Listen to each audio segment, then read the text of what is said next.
The light in the kitchen was the kind that flattened everything into dull shades of beige and gray. Morning sun fought its way through the half-closed blinds, catching on the dust in the air and landing in faint stripes across the counter. Margaret Winslow stood by the sink with her back straight, the same way she had stood at the lectern 30 years ago when she taught high school English. Her hands were pale against the porcelain mug, the knuckles still neat and slender despite the years. Steam rose from the tea, faintly scented with mint. On the table beside her sat the pillbox. It was an ordinary thing in appearance, plastic, transparent. Its lids tinted a cheerful blue. The days of the week were printed across the top in neat black letters. The compartments were small, designed for convenience and order. It had been Daniel's idea for her to use one. Easier this way, Mom. You don't have to remember every time. Margaret reached for it now, the way she always did before breakfast. The lid for Monday opened with a soft click. Inside, the small white tablets lay waiting. She tilted the box toward her palm and felt the familiar weight,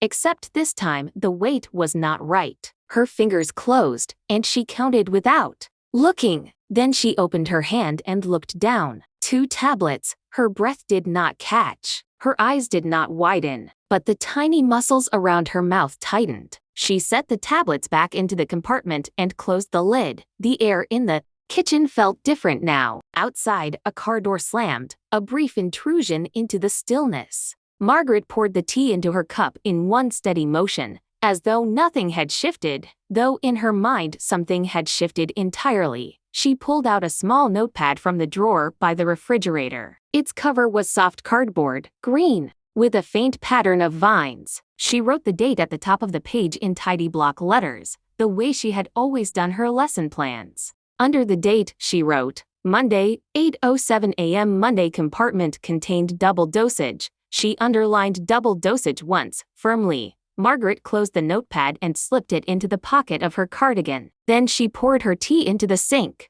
and set the mug upside down in the drying rack. She did not like to leave tea she would not drink. The sound of footsteps on the driveway brought her to the window. Daniel's truck was parked at the curb, the silver paint dulled by last night's rain. He was walking toward the house with the stride he used when he carried groceries, purposeful and slightly leaning forward. Margaret stepped away from the window. When the knock came, it was 2 short raps. She opened the door and smiled in the way she had practiced for years, the smile that revealed nothing except that she was polite. Morning, Mom, Daniel said, stepping inside without waiting for her to move. His hair was damp, and he smelled faintly of gasoline, the kind of scent that clung to him from the garage where he worked. He carried a brown paper bag in one hand. I brought you some fresh bread, he said, setting the bag on the counter. That's thoughtful of you, Margaret replied, her voice even. Daniel glanced toward the pillbox on the table, and for the smallest fraction of a second, his eyes paused there.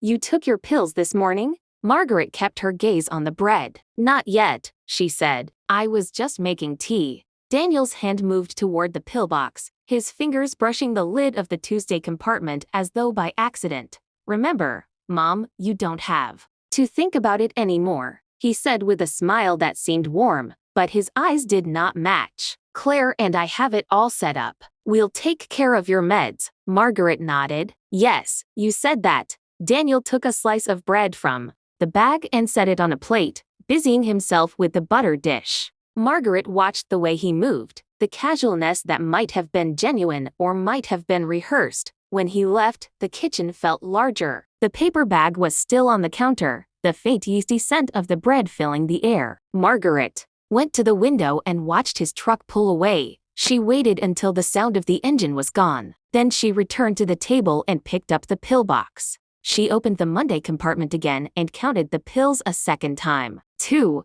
Margaret took her phone from her pocket and angled the camera above the pillbox. She took 3 photographs, one close up, one from above, one with the date visible from the notepad she had placed beside it. She set the pillbox down and reached into another drawer. This one held a roll of clear packing tape. She tore a small strip and pressed it over the Monday compartment lid, sealing it shut. She did the same with the compartments for Tuesday and Wednesday. The act was quiet, almost ceremonial. She placed the sealed pillbox back on the table and slid the notepad beside it, The rest of the day passed in slow layers. Margaret moved through her small house with deliberate steps, dusting the shelves, straightening the cushions on the sofa, folding the laundry. Every so often, her eyes would drift toward the table, toward the pillbox resting there. In the afternoon, she called Dr. Lennox's office. When the receptionist answered, Margaret's voice was calm. She requested a private appointment to review her medications. She did not mention Daniel. She did not mention the double dose. As the light began to fade, she sat in her armchair by the window. The street outside was quiet, lined with trees that swayed in the early evening breeze. The pillbox was still on the table, the tape catching the light. Margaret thought of the conversation 2 weeks ago when Daniel had insisted she let him handle her prescriptions. She had been hesitant, but he had smiled and said, "You've done enough for yourself, Mom. Let us take care of you." It had sounded like kindness then. Now, she was not sure what it was. The night came slowly, the kind of soft dark that crept rather than fell. Margaret locked the front door, checked the back door, and then, as an afterthought, slid the chain lock into place. She did not always use the chain lock. Tonight, she did. She poured herself a glass of water and took one tablet from the Monday compartment, setting the other on the counter. She swallowed the first pill, washed the glass, and placed the second tablet into a small envelope, writing the date on it. She placed the envelope into the top drawer of her desk, next to a small flashlight and an old brass letter opener. The house was still. Margaret stood in the center of the kitchen and let her gaze sweep over the space, the neat lines of the counters, the quiet hum of the refrigerator. Nothing looked different, yet something had shifted entirely. In the silence, she understood. Something she had not wanted to admit. She was being watched, and she would have to watch back. The next morning began with rain. Not the summer kind that comes and goes in bursts, but the steady, curtain-like drizzle that turns the world gray and muffled. Margaret woke before the alarm, listening to the sound of water tapping against the roof and gutters. The house felt close, the kind of close that makes the walls seem nearer than they are. She moved through her routine carefully. The kettle went on first, then the blinds were tilted open just enough to let in a sliver of light. Outside, the street was almost empty, only the occasional car passing with a hiss of wet tires. Her eyes drifted toward the table where the pillbox still sat, its compartments sealed with clear tape. The tape had held overnight, smooth and unbroken. She ran a fingertip along the Monday lid, checking the seal. Before pulling her hand away, Margaret reached for her phone, scrolling through the call log until she found Dr. Lennox's office. She dialed, half expecting the receptionist from yesterday to answer. Instead, a different voice came on, bright and professional. "Good morning, Dr. Lennox's office. This is Margaret Winslow. I called yesterday to schedule a review of my medications." "Yes, Miss Winslow. We have you on the calendar for Thursday at 11. That will be fine," Margaret said, though Thursday felt far away. "I'd like to request that the details of my prescriptions be printed for me at the appointment." "Of course," the voice said. "We can do that." Margaret ended the call and set the phone down. Her hands were steady, but her mind was moving in deliberate loops. She turned her attention to the weather, or at least pretended to. She stood at the window with her tea, watching the rain make patterns on the driveway. The hydrangeas by the fence drooped under the weight of the water. Somewhere, a dog barked once and was quiet again. At precisely 9:30, her landline rang. The sound was sharp against the quiet house. She crossed to the phone, noting the caller ID. It read Daniel. "Hello, Daniel," she said. "Morning, Mom. How are you feeling?" His voice had that easy warmth again, the kind he used when trying to smooth something over before it had even been mentioned. "Well enough," Margaret replied. "It's raining here." "Yeah, I can see that from the shop window. Looks like it'll be a wet week. Anyway, I might stop by later to check your meds." "I see," Margaret said, keeping her tone neutral. There was a pause that lasted just a fraction too long. "Something wrong, Mom?" Margaret's gaze went to the pillbox on the table. "Nothing you need to worry about right now," she said. Daniel chuckled softly, but it was the kind of chuckle people use when they are trying to read between the lines. "All right then, I'll let you get back to your day." The call ended, but the air in the room did not return to normal. Margaret stood still for a moment, the phone still in her hand, then replaced it gently on the receiver. Her mind turned to the events of the day before. She had not mentioned the double dose to him, but he had still asked if something was wrong. The thought settled heavily in her stomach. By mid-morning, the rain had eased to a fine mist. Margaret decided to walk to the corner store for milk and eggs. She put on her raincoat, slipped her notepad into her pocket, and stepped outside. The air was cool and damp, carrying the smell of wet asphalt. The store was only 4 blocks away. She walked slowly, her shoes making a soft slapping sound against the wet pavement. At the 3rd block, she stopped to watch a delivery truck unload crates of produce. The driver nodded to her, and she nodded back. Inside the store, the overhead lights were bright,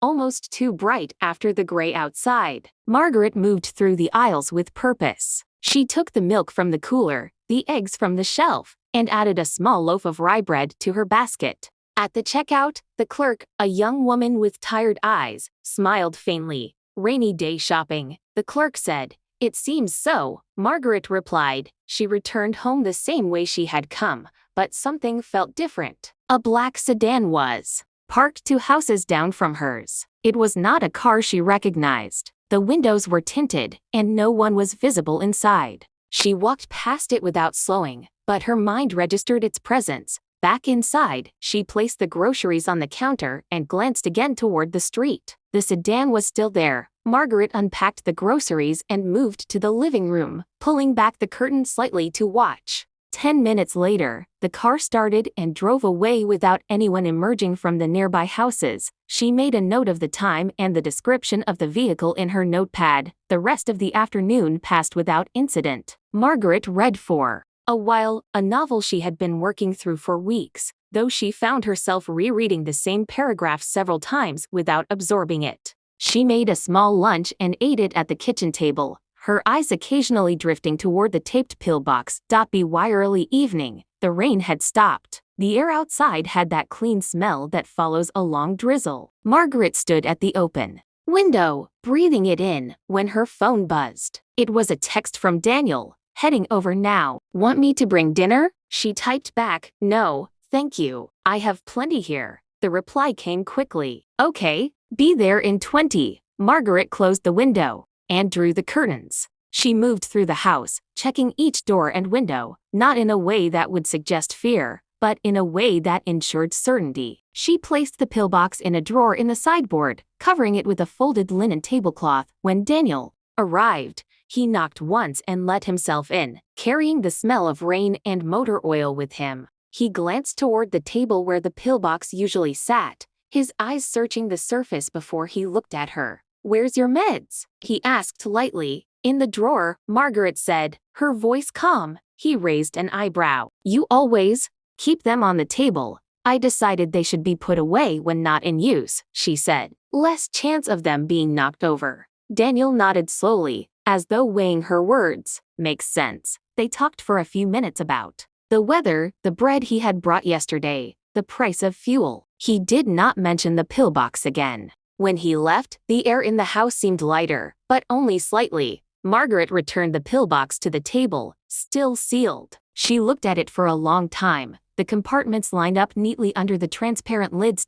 In the quiet of the house, she realized something had shifted again. Yesterday, she had only suspected there was a problem. Today, she was certain she was being managed, and not for her benefit. The night passed in pieces rather than hours. Margaret would drift into shallow sleep, wake to the faint hum of the refrigerator, turn over, and stare at the thin line of moonlight on the wall. She woke for the final time just before 6, feeling neither rested nor tired, as if her body had been in standby rather than sleep.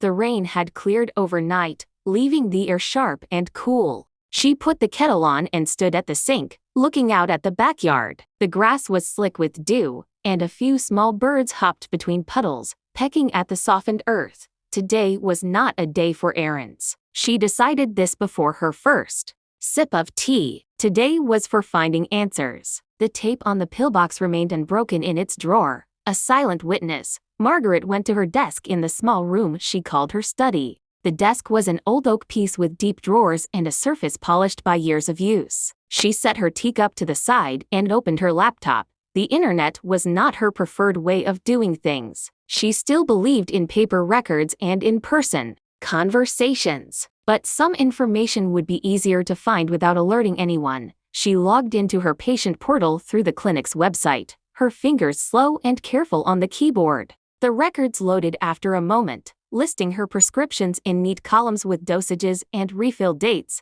The first thing she noticed was the frequency of the refills. According to the record, her blood pressure medication had been refilled 6 days early for the past 3 months. Her cholesterol tablets showed a similar pattern. Her sleeping aid, which she only took occasionally, had been filled on schedule but in a larger quantity than she remembered requesting. She printed the page, the quiet churn of the printer sounding louder than usual in the still house. When the sheet slid out, she placed it face down on the desk and stared at the blank side. She moved to the phone and dialed the pharmacy. The automated voice gave her options, and she pressed the numbers to reach a live pharmacist. A man's voice came on, polite but brisk. "This is Margaret Winslow," she began. "I'm calling to confirm the dates and quantities of my recent prescription refills." The man asked her for identifying details, then began reading from the records. They matched what she had printed from the portal. "Who collected the refills?" Margaret asked. There was a pause as he checked. "Looks like they were all picked up in person by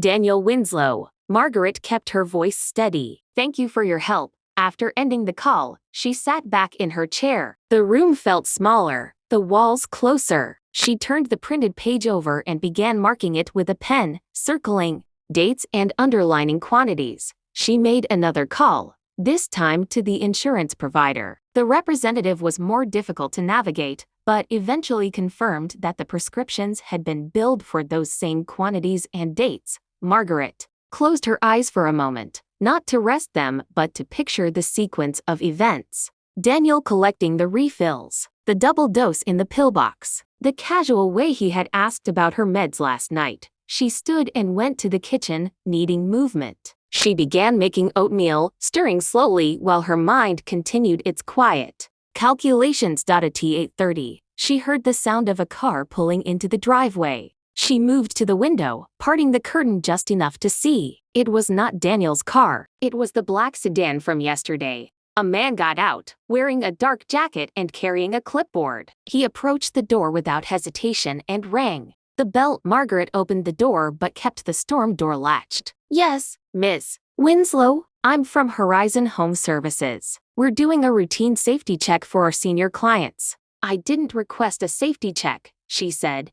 "It's part of the package your son arranged," the man replied, smiling in a way that was meant to reassure but didn't. "I'll have to verify that with him," she said, closing the main door enough to signal the conversation was over. The man hesitated, then nodded and stepped back. "Of course, ma'am, we'll reschedule." She watched from the side window as he returned to the sedan and drove away. Margaret went to her desk and wrote down the company name, the man's description, and the time. She placed the note with the printed prescription page. The day stretched on with a strange quiet. She avoided calling Daniel, knowing that speaking to him too soon might lead her to reveal more than she wanted. Instead, she called her friend Elaine, a retired nurse who lived 3 towns over. Elaine listened without interrupting as Margaret explained the double dose, the refills, and the visit from Horizon Home Services. "That's not routine," Elaine said when Margaret finished. "And it's not safe. If those doses had been taken as set out, you'd be in trouble." "I thought so," Margaret said. "You need someone neutral to review your meds in person. Bring them to your appointment Thursday, and keep them under your control until then." "I will," Margaret said. After the call, Margaret returned to the pillbox. She opened the drawer, removed the linen cloth, and placed the box on the table. One by one, she opened each taped compartment, emptying the pills into a clean ceramic bowl. She counted each type, making a note of the totals. By the time she finished, the light outside had shifted to late afternoon gold. The pillbox sat empty, the pills sorted into small labeled envelopes. She washed the bowl, dried it, and returned it to the cupboard. The pillbox she left open on the table, its plastic lids raised like small warning flags. When night came, she locked both doors, checked the windows, and placed the envelopes in her bedroom drawer. She slept lightly again, but this time with a sense of readiness rather than unease. Some things had shifted in her favor. She had records now. She had confirmation. And she had a plan forming, though it was still rough at the edges. Tomorrow, she would begin putting that plan into motion. Margaret woke before the alarm again, the edges of her dreams dissolving the moment she opened her eyes. There was a certain heaviness in the air, the kind that hinted the day would be important in ways she could not yet see. She moved through her morning with deliberate care. She boiled water for tea, prepared 2 slices of toast with marmalade, and ate slowly at the kitchen table. The pill envelopes were still in her bedroom drawer, exactly where she had placed them the night before. She decided they would stay there. Until Thursday's appointment. At T9, she heard the familiar crunch of tires on the gravel driveway. She set down her mug, smoothed her housecoat, and went to the window. Daniel's blue SUV had pulled up. He was getting out, carrying a paper bag and wearing the casual confidence of someone who expected his visit to be welcome. Margaret opened the door before he knocked. "Good morning," she said, her tone even. "Morning, Mom," Daniel said, with a broad smile. "Brought you breakfast from that cafe you like. Figured you'd enjoy a change from your usual routine." "That's kind," she replied, accepting the bag but placing it on the counter unopened. Daniel stepped inside without waiting for an invitation, looking around the kitchen as though checking for something. "How are you feeling today?" "Steady," Margaret said, keeping her voice neutral. "Good to hear. I was thinking I'd take a quick look at your pillbox, just to be sure everything's set for the week. You know how easy it is to mix things up." Margaret leaned against the counter, meeting his eyes. "I already went through my medications myself." His smile tightened slightly, a flash of something unreadable passing over his face before he recovered. "That's fine, but it's better if I handle it. Less for you to worry about." "I am not worried," she said, choosing each word carefully. "And I prefer to keep track of my own medication." Daniel shifted his weight, his voice light but with an undertone that felt firmer than his words. "Mom, we've been over this. It's safer if I do it. I've got the time, and I know the schedule." Margaret straightened, her hands resting loosely at her sides. "I have always managed my own pills, Daniel. I appreciate your concern, but I will continue doing so." He held her gaze for a moment, then looked away, pretending to notice something on the counter. "All right, if you insist. But let me at least check the dates on your refills. I can handle picking them up. I have already spoken with the pharmacy," she said. His eyes flicked back to hers, and this time she saw the calculation in them. "You called them?" "Yes. I wanted to confirm the refill dates." There was a pause long enough to make the clock's ticking noticeable. Daniel gave a short laugh. "You really do like double-checking everything." "It is important to be accurate when it comes to health matters," she replied. Daniel opened the paper bag and placed a wrapped croissant on the table. "Eat before it gets cold. I'll get us some coffee." Margaret sat, watching as he moved around the kitchen with the familiarity of someone who had grown up there but was now an occasional visitor. She took a bite of the croissant, though her appetite was dulled. When he brought the coffee, he set his cup down and leaned forward slightly. "Look, Mom, I know you're independent. I respect that. But sometimes it's good to accept help. You're not as young as you used to be, and these things can get complicated." Margaret took a slow sip of coffee before answering. "Accepting help is one thing. Handing over control of my medication without knowing exactly what is being done is another." Daniel sat back, exhaling through his nose. "All right, we'll leave it for now. But just so you know, I was only trying to make things easier for you." "I am sure you were," Margaret said, her tone soft but unwavering. They ate in near silence after that. When Daniel finished, he glanced toward the hallway. "Mind if I check the smoke detectors while I'm here? Just part of keeping you safe." "Go ahead," she said, though she followed him with her eyes as he moved. She noticed he glanced into the study as he passed, his gaze lingering on the desk. When he returned, he gave her a brief hug. "Call me if you need anything. I'll be back in a couple of days." After he left, Margaret stood by the window and watched him pull out of the driveway. His visit had been framed as care and consideration, but beneath the surface, she had felt a subtle pressure, a steady push. To step back and let him take charge, she went to her study and opened the desk drawer where the printed records lay. She added a new page to the file, noting the time of his arrival, the food he had brought, his requests regarding the pillbox, and his reaction when she mentioned the pharmacy call. By midday, she decided to verify the company name from the previous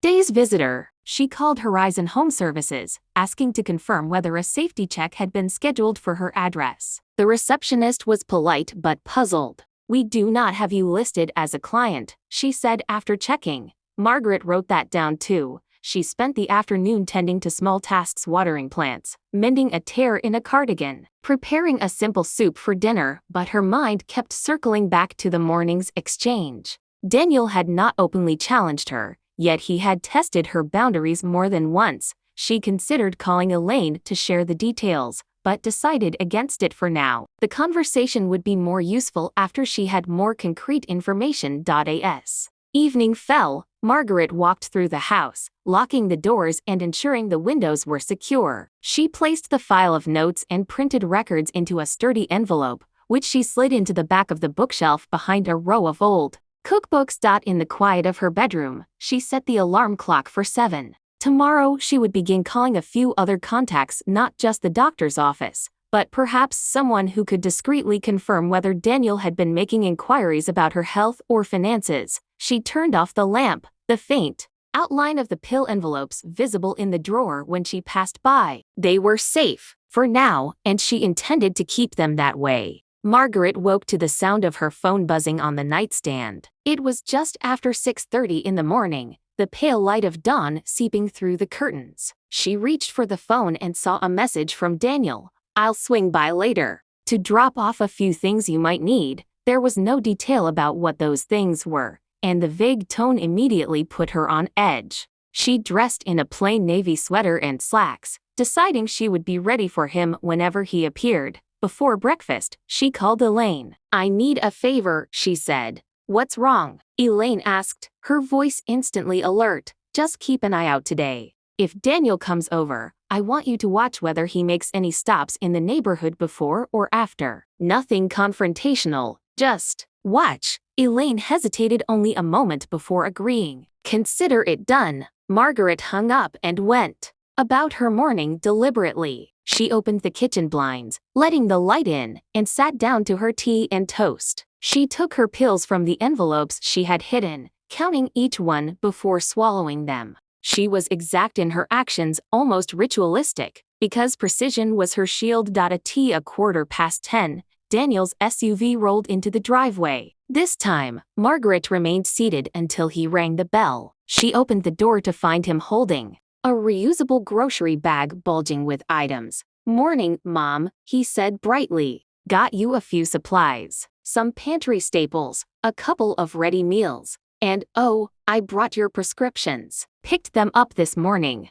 Margaret felt a tightening in her stomach. "You picked them up?" "Yes," he said, stepping inside. "I thought I'd save you the trouble." She took the bag, placing it on the table without looking inside. "From which pharmacy?" "Central Pharmacy, same as always," Daniel said quickly. Margaret nodded slowly. "Interesting. Because I spoke to Central yesterday and confirmed my prescriptions were not due for pickup until Thursday." Daniel froze for a fraction of a second before giving a short laugh. "Well, they must have been ready early. I just gave them your name, and they handed them over." Margaret studied his face. His eyes flickered once, the telltale sign he was manufacturing the explanation. "Show me the receipt," she said evenly. Daniel hesitated, then reached into his jacket pocket. He produced a crumpled slip of paper and handed it over. Margaret smoothed it on the table. The date printed at the top was correct, today's date, but the pharmacy listed was not Central. It was a different shop across town, one she had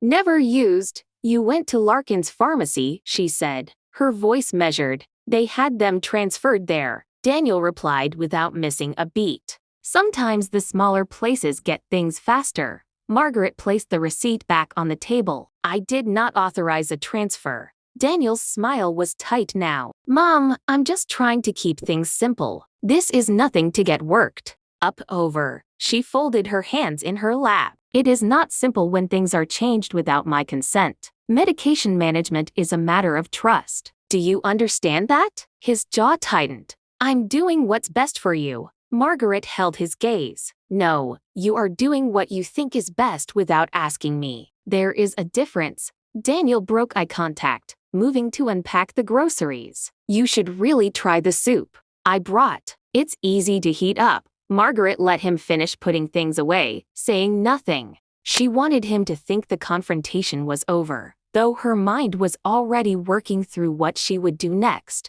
When he left, she watched from the front window as he walked briskly to his SUV. He glanced around the street once before getting in, which told her he was aware of being observed. The moment his car turned the corner, Margaret went to the cupboard and took out the soup he had brought. She examined the seal intact but decided she would not eat it until she felt certain about its source. She placed it in a separate box in the pantry, away from her usual food. She then retrieved the new prescription bottles from the bag. The labels matched her medications, but the pills themselves seemed slightly different in size from her usual supply. She took photos of the labels and pills, placing the images in a folder on her phone labeled for review. That afternoon, she called Central Pharmacy again, asking to confirm whether her medications had indeed been transferred to Larkin's. The pharmacist at Central sounded surprised. We never processed a transfer request, Mrs. Halloway. Your file here is active and intact. If another pharmacy filled your prescription, they may have contacted your doctor directly. Thank you, Margaret said, keeping her tone even. After hanging up, she immediately called her doctor's office. The receptionist checked her file and said, "Yes, we received a transfer request last week from Larkin's. It was signed by a family member, Daniel Halloway." Margaret thanked her and ended the call, her hands steady despite the churn in her chest. Be wirily evening. Elaine dropped by. I saw him stop at a mailbox on Rosewood Lane before coming here, she reported. He looked like he was putting something in, maybe a letter or paperwork. Then after leaving your place, he drove toward the pharmacy district. Margaret wrote everything down in her growing file. She ended the day sitting at her desk, reviewing the photographs of the pills. Tomorrow, she decided, she would take one bottle to Central Pharmacy for verification. If there was a difference in dosage or composition, she would have proof that Daniel was altering her medication routine without her permission, and proof, she thought, was the only way to break through the careful mask her son wore. Margaret woke before sunrise, the sky still inky blue beyond the curtains. Her body had adjusted to these early hours over the years, but this morning the habit carried an extra edge. She moved with quiet determination, dressing in comfortable trousers, a crisp blouse, and a cardigan that made her look as if she might be heading to a book club instead of an errand with far heavier consequences. She poured herself a modest breakfast of oatmeal and tea, chewing slowly, forcing her mind to stay calm. The two prescription bottles sat in the middle of the table, labels facing outward like silent witnesses. Each time her eyes fell on them, she felt a pulse of resolve. By 8:30, she was locking her front door, the bottles tucked into a cloth tote. She walked down the path to the curb, the air cool and damp from last night's rain. A few neighbors were out walking dogs or carrying in newspapers, but she kept her focus forward, heading toward the bus stop. The ride to Central Pharmacy was quiet. She sat near the window, her fingers resting lightly on the tote in her lap. Across from her, a man in a baseball cap nodded off against the glass, his breath fogging a small patch of it. The hum of the engine and the rhythmic stops gave Margaret time to think about what she would say once she reached her destination. When the bus pulled to a stop 2 blocks from the pharmacy, she stepped off and walked briskly, the shop's green awning visible in the distance. Central Pharmacy had been part of her life for over 20 years. The staff knew her by name, and she trusted them. Inside, the faint scent of antiseptic mixed with the warm aroma of brewed coffee from a small machine behind the counter. The morning crowd was light. Margaret approached the counter where a young technician greeted her. "Good morning, Mrs. Halloway," the technician said with a smile. "Here for a refill?" "Not today," Margaret replied, placing the bottles on the counter. "I have a question about these. The technician took the bottles, scanning the labels. Larkin's pharmacy filled these. I am aware, Margaret said, her voice steady. I would like to know whether the pills inside match my usual prescriptions from Central. The technician nodded. Let me get Mr. Alvarez. He handles all verifications. A moment later, Mr. Alvarez emerged from the back, adjusting his glasses. He was a tall man with a careful manner, the kind that made patients feel they were in good hands. Morning, Mrs. Halloway, he said. What's the concern? Margaret explained, choosing her words with precision. She told him that her prescriptions had been filled by a different pharmacy without her direct authorization, and she wanted confirmation that the medication inside was the correct type and dosage. Mr. Alvarez listened without interruption, then opened the first bottle. He poured a few tablets into a small plastic tray, using a magnifier to examine their markings. He compared them to an entry in a thick reference book, flipping pages with the practiced ease of someone who had done this countless times. This one, he said, holding a tablet between tweezers, is the same active medication as your usual, but it is a generic from a different manufacturer. The dosage is correct. However, the shape and color are different, which could cause confusion if you are accustomed to a particular appearance. Margaret nodded. And the second bottle? Mr. Alvarez repeated the process with the second prescription. He examined a pill under the magnifier, his brow furrowing slightly. He consulted the reference book again, then turned to his computer. This is unusual, he said after a moment. The label says it is your prescribed blood pressure medication at the standard dosage, but the pill's imprint indicates it is a higher strength, double the dose. Margaret felt a tightening in her chest, but her voice remained calm. You are certain? Absolutely, Mr. Alvarez said. This is not a dispensing error on our part, of course, since it did not come from here. But whoever filled this bottle provided a different dosage than what your doctor prescribed. Taking this regularly could cause dangerous side effects, dizziness, fainting, even hospitalization. She let the information settle. This was more than suspicion now. This was evidence. Could you provide me with a written verification of your findings? She asked. Of course, he replied. I will print a detailed statement, including the pill descriptions, manufacturer details, and dosage differences. It will be signed and dated. As he worked, Margaret stood quietly, her mind already arranging the next steps. She would store the statement safely. She would speak to her doctor directly. She would make a plan before confronting Daniel again. Mr. Alvarez returned with the printed document in a clear plastic sleeve. I recommend you stop taking anything from this second bottle immediately. If you need an emergency refill of the correct dosage, we can contact your doctor now. Yes, please do, Margaret said. And thank you, Mr. Alvarez. This means more than you know. After the paperwork was signed, she left the pharmacy with the document tucked securely in her tote. She walked to a small cafe nearby and ordered a coffee, choosing a table by the window. From here, she could watch the street while reviewing the paper.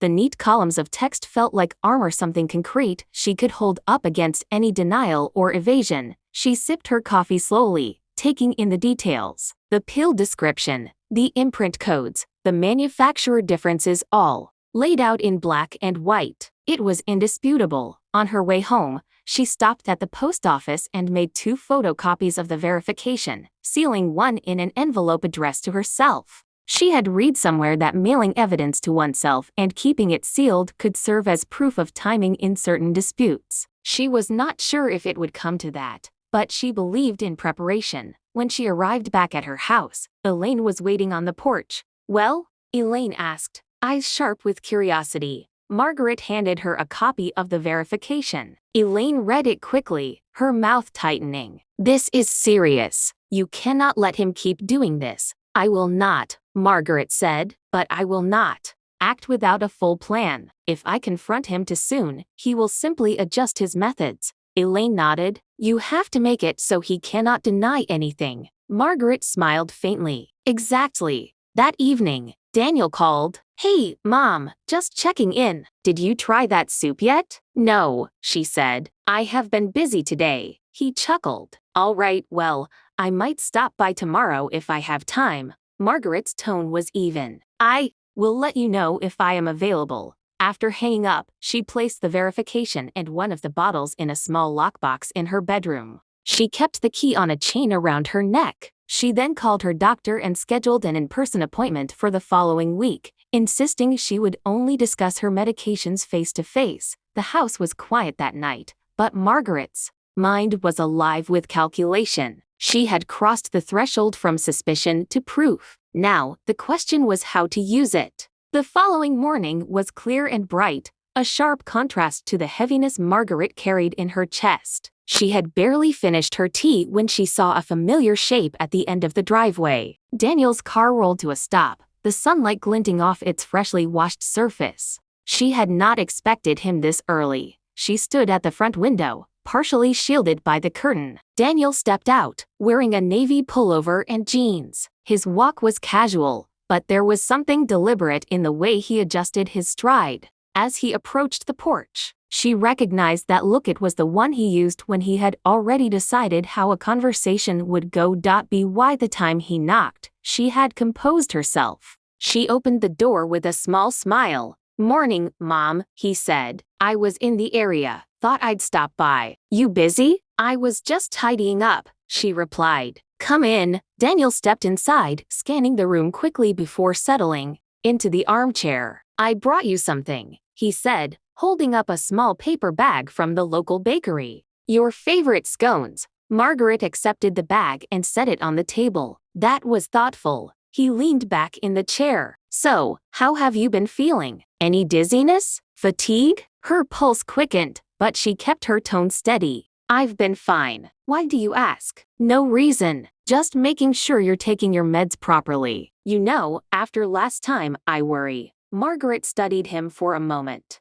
The phrasing was calculated, a reminder of the narrative he wanted her to accept. "I am careful with my medication," she said. He smiled faintly. "Good, because consistency is everything with blood pressure, right?" She nodded without comment. The conversation felt like a chess game, each of them moving pieces while pretending not to. Daniel's gaze drifted toward the sideboard where her pillbox usually sat. "Speaking of which, where's your pillbox? Want me to check it?" "For you? I moved it," she said. "Too much light near the window. Heat can affect the pills." He gave a short laugh. "Look at you, the expert." Margaret held his gaze. One learns when one has to. For a moment, neither spoke. The silence was not empty. It carried weight, each of them listening for what the other would not say. Daniel broke it first.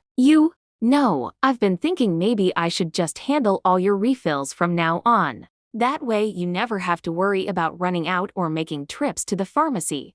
"I appreciate the thought," Margaret said, "but I prefer to manage them myself. It gives me peace of mind." He tilted his head, his smile thinning. "You sure? It's a lot to keep track of." "I am sure." Something flickered in his expression, not anger exactly, but a narrowing of focus. She could almost feel him recalibrating his approach. "Well, all right," he said finally. "But if you ever change your mind, you know I'm here." She offered a polite smile and rose to pour him coffee. As she moved to the kitchen, she sensed his eyes following her, not with warmth, but with the cool appraisal of someone assessing the ground beneath their feet. They spoke of small things while they drank the weather. A neighbor's new fence, a sale at the hardware store, but beneath the surface, the real conversation continued in silence. Daniel was probing, looking for signs of what she knew. Margaret was guarding, keeping her voice level, her hand steady. When he finally stood to leave, he hugged her, but the embrace felt brief and measured. "Take care, Mom," he said. "And remember, I'm here for anything you need." She watched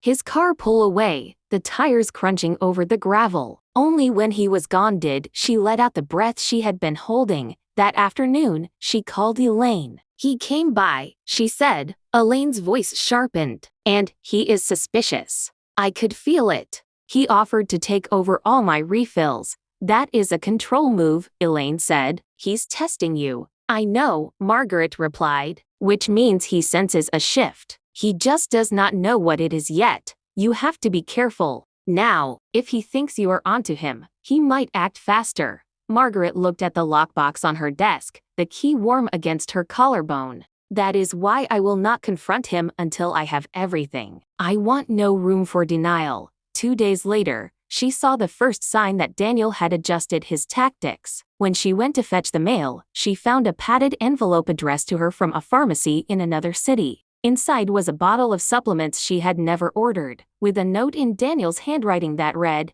"Thought these might help your energy levels, take to daily." Margaret placed the bottle on the counter and stared at it. This was not medication from her doctor. The pills were an opaque white, unmarked except for a faint manufacturer stamp. She called Elaine again. "He is sending things now, unsolicited. You think he wants you to take those?" "Yes, and I think it is another way to slip something past me. But he underestimates me." That evening, she took the bottle to Central Pharmacy. Mr. Alvarez examined the pills and determined they were an over-the-counter supplement, but with an unusually high concentration of certain stimulants. He advised her not to take them, noting that such dosages could elevate blood pressure dangerously. Margaret thanked him and left with the bottle in her tote. She now had more evidence, not as damning as the double-dose prescription, but enough to show a pattern. By the end of the week, she had begun documenting every interaction with Daniel. She kept a small notebook in her kitchen drawer, recording dates, times, and what was said. She wrote down every item he brought, every suggestion he made, and every attempt to steer her medication management away from her control. The tension between them grew, though it remained invisible to outsiders. When Daniel visited, their exchanges were polite, even warm on the surface, but beneath each word ran the steady hum of a battle neither acknowledged. Margaret knew this was the point where many people would give in, where the pressure to keep peace would outweigh the will to keep control. But she had crossed too many lines of caution to retreat now. One Sunday afternoon, Daniel arrived unannounced again. This time, he brought groceries. As she unpacked them, she noticed several prepackaged meals with labels she did not recognize. "These are from a friend's catering business," he said casually. "Healthy stuff. You should try them." She smiled faintly. "I will read the labels first," he chuckled. "Always so cautious." "It has kept me alive this long," she replied, again. That flicker in his eyes, a moment's calculation. She wondered if he realized she was keeping her footing, refusing every opening he tried to create. When he left that day, she stood at the window and watched his car turn the corner. The air in the house felt lighter once he was gone, but she knew it would not last. Daniel was adjusting. So was she. The next move would have to be hers. The following Monday morning, Margaret sat at her kitchen table, the steam from her tea curling upward in the pale light. She had barely slept. Her thoughts had turned over the same question again and again: how to make Daniel reveal himself without giving him the satisfaction of knowing she was setting the stage. She flipped open her notebook, the pages now thick with entries in her neat cursive. Each date, each interaction, each suspicious object had been recorded. The weight of the record was beginning to feel like a shield. Still, a shield was only defense. She needed offense. Her mind kept returning to Mr. Alvarez at the pharmacy. He had a quiet, deliberate way about him, the kind of man who had seen every trick in the book. If anyone could help her construct a test, it would be him. She picked up the phone and dialed. When she explained her idea, there was a pause, and then his voice came through steady. "You want a decoy prescription, something harmless but believable, and you want to see if he tampers with it." "Yes," she said. "It must look like the real thing. The label, the pills, everything. But I want to know if he cannot resist changing it." "I can prepare something for you," he said. "It will have inert tablets, no active ingredients. But to anyone else, it will look genuine. I will need you to pick it up yourself, and you must not leave it unattended in a place he cannot access." Margaret thanked him and arranged to collect it that afternoon. At the pharmacy, he handed her a white bottle with a printed label. Her name was there, the dosage instructions clear. Inside were small beige tablets, identical to some she had taken in the past. "Keep these separate from your real medications," he said, "and if you notice anything unusual, bring them back immediately." She returned home and placed the decoy bottle in her pillbox. in the same compartment where her real evening medication usually went. The actual pills she kept locked in her desk. The trap was now set. For 2 days, nothing happened. Daniel did not visit or call. She began to wonder if perhaps he was busy or distracted. On the 3rd day, however, his name appeared on her caller ID. "Hey, Mom," he said. "I was thinking I might swing by tomorrow morning. You up for some company?" "Of course," she replied, keeping her voice warm. "I'll have coffee ready." The next morning, she made sure the pillbox was on the counter in plain view. She busied herself with slicing fruit, leaving the kitchen door half open so she could hear his movements. Daniel arrived carrying a brown paper bag of muffins. He set them on the table and wandered toward the counter. "You keeping up with your meds?" he asked, picking up the pillbox. "Yes," she said from the kitchen. He opened the lid, glancing at the compartments. "You're low on your evening ones," he remarked. "I have more in the cupboard," she replied. There was a pause, the sound of something small shifting. Then the pillbox clicked shut. "I can refill this for you," he offered. "I'll take care of it later," she said lightly. The visit was unremarkable after that. They spoke about the news, about an upcoming church fundraiser, about a neighbor's new puppy. When he left, she walked him to the door, thanked him for the muffins, and wished him a good day. As soon as his car was out of sight, she went to the pillbox. The beige tablets in the evening compartment were no longer uniform. 2 of them were slightly different, whiter, smoother, with a faint chalky texture. Her hands were steady as she took the altered tablets and sealed them in a small plastic bag. She placed them in her tote and drove straight to the pharmacy. Mr. Alvarez examined them under a magnifying glass. "These are not the same as the decoy pills," he said. "These contain active medication. A double dose of your blood pressure prescription, in fact." Margaret felt a cold clarity settle over her. So he took the bait. Yes, and this is exactly the kind of substitution that could cause serious harm. She closed her notebook and met his gaze. "I am ready to take the next step." Mr. Alvarez hesitated. "You should consider involving someone official now. A doctor, maybe even the police." "I will," she said. "But first, I need one more piece of proof. Something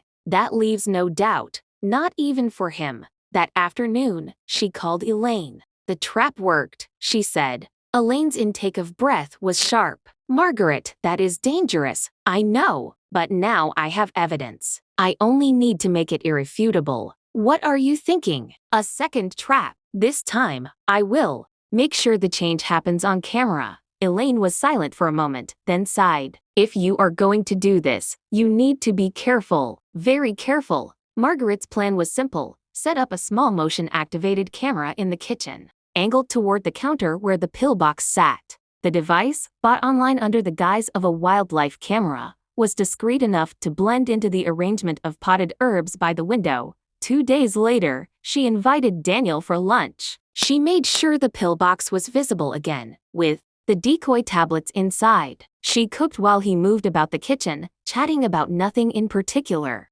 At one point, she heard the faint click of the pillbox opening. She forced herself to remain at the stove, her back turned, her hands steady as she stirred the pot. When he left, she walked him out with the same practiced warmth as before. Only after the door closed did she retrieve the camera. She watched the footage on her laptop, her breath tight. There he was, Daniel glancing toward the kitchen, picking up the pillbox, slipping a hand into his jacket pocket, removing something, and swapping the pills. The act was quick, almost casual, followed by a smooth closing of the lid and a return of the pillbox to its place. Margaret sat back, her hands folded. She had the proof, not just her word, not just altered pills, but the act itself, recorded in clear view. She knew the next move was critical. One wrong step, and Daniel could twist the story, play the concerned son, accuse her of confusion. But with this footage, she had something he could not explain away.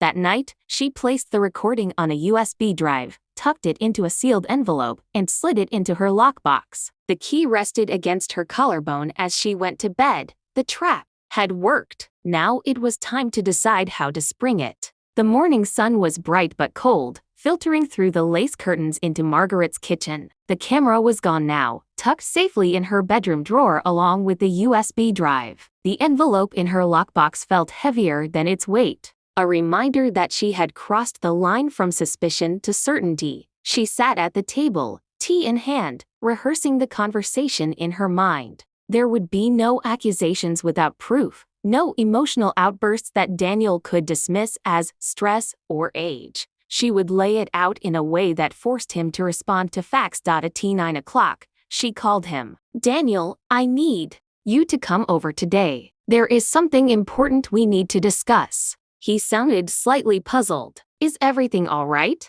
Just come, she said firmly. 2 hours later, his car pulled into the driveway. Margaret watched from the window as he stepped out, casual in jeans and a jacket, holding a takeaway cup of coffee. His smile, when he came through the door, was easy and practiced. Hey, Mom, you sounded serious on the phone. What's going on? Sit down, she said. He hesitated, then took a seat across from her at the table. She placed her notebook on the table, flipping it open to a page dense with dates and notes. Next to it, she set down the plastic bag containing the altered pills. You told me not to worry, that you would handle my medication, she began. So I trusted you. I assumed you were being careful, but I have been keeping records. Every time you came here, every time you handled my pillbox, something changed. Daniel shifted in his chair. What are you talking about? I've been helping you. You asked me to. She held up the bag. These are not my prescribed pills. These are a double dose.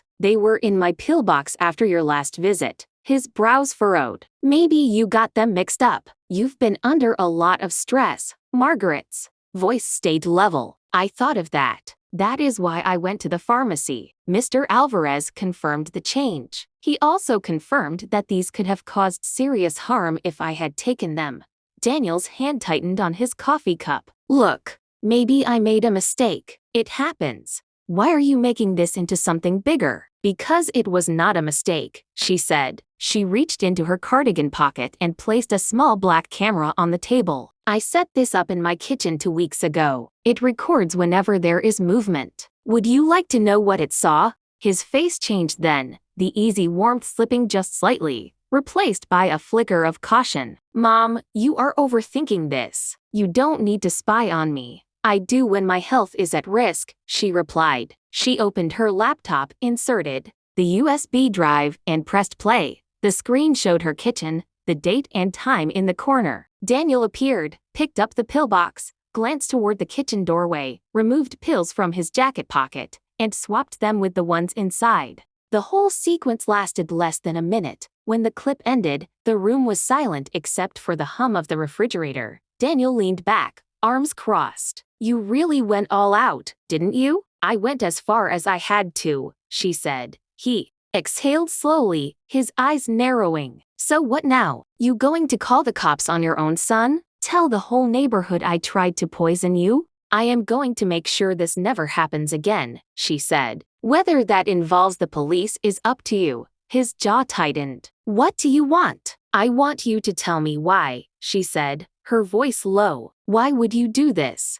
To me, you know what could have happened. Daniel's gaze flicked away, settling on the countertop. It's not what you think. Then tell me what it is, she pressed. He rubbed his hands over his face. I was trying to get your blood pressure under control faster. You've been ignoring what the doctor said about cutting salt, and you've been stressed. I thought if I gave you a little extra, it might help. That is a lie, she said, her tone sharpening. If you truly believed that, you would have told me. You would have spoken to my doctor. Instead, you hid it. You replaced my pills when I was not looking. That is not care. That is control. His eyes hardened. Fine. You want the truth? You have been struggling, Mom, forgetting things, leaving the stove on. I am trying to make sure things don't get worse. If something happened to you, do you think I could afford round-the-clock care? I was trying to make sure you were manageable. The word landed like a slap. Manageable, she repeated.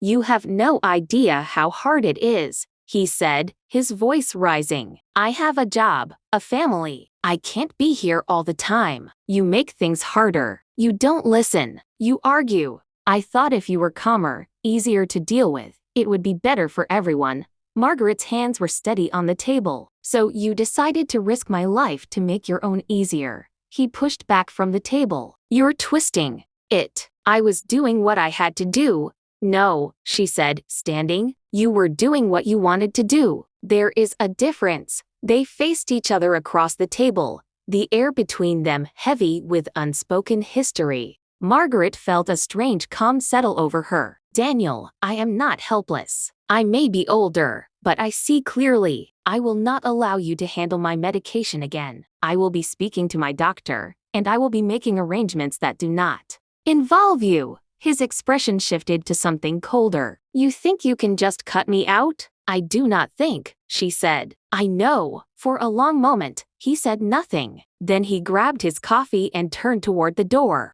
You'll regret this, he said over his shoulder. When the door shut, Margaret exhaled slowly, her hands trembling now that the moment was over. She knew there was more to be done: medical alerts, legal safeguards, perhaps even a police report. But for now, she had done the most important thing. She had stopped him. The afternoon light had changed by the time Margaret stood at the kitchen sink, rinsing her teacup. The encounter with Daniel still lingered in the air, but she knew that letting it end at words alone would be a mistake. She had evidence. She had a choice. And she had no intention of leaving her future in the hands of someone who had already proven he would put his convenience ahead of her safety. She dried her hands and picked up the phone. The first call was to her doctor. When the receptionist answered, Margaret's voice was steady. I need to speak with Dr. Patel today. It's about my medication and something serious that has happened. Dr. Patel called her back within the hour.